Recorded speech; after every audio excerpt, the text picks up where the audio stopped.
Grenade নিয়ে আসছে, অতর্কিতভাবে ওরা হামলা করতেছে।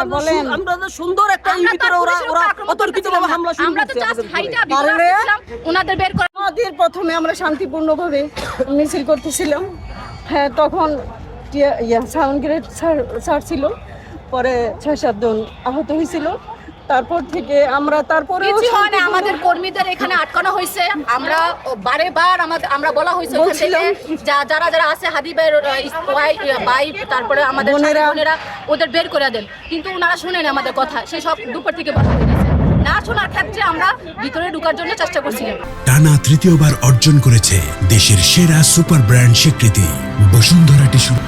আমরা ভিতরে ঢুকতেও পারি নাই, ওরা যেভাবে লাঠি চাষ আমাদের উপরে দিছে, মহিলাদের উপরে ছেলেদের উপরে। আর বাচ্চাগুলি দেখেন, বাচ্চাগুলি আরো ছোট ছোট বাচ্চারা আছে, কোনোভাবে আমরা ঢুকতে পারি নাই। বিষয়টা হচ্ছে এখানে এই ধরনের এত ছোট বাচ্চা নিয়ে আপনারা এরকম একটা পরিস্থিতিতে আসলেন। আসলে এটা হচ্ছে মনের হাদিবারও তো ছোট বাচ্চা ছিল, ও তো আর আমাদের কথা চিন্তা, ও তো আর বাচ্চার কথা চিন্তা করে না, ও তো আমাদের জনগণের, বাংলাদেশের জনগণের চিন্তা করেই তো মনের। আমার ছেলে হাদির কথা শুনলে অনেক খুশি হয়, অনেক ভালো ছিল। আমরা তো কিছুই না, হাদি ভাইয়ের কাছে আমরা তো কিছুই না।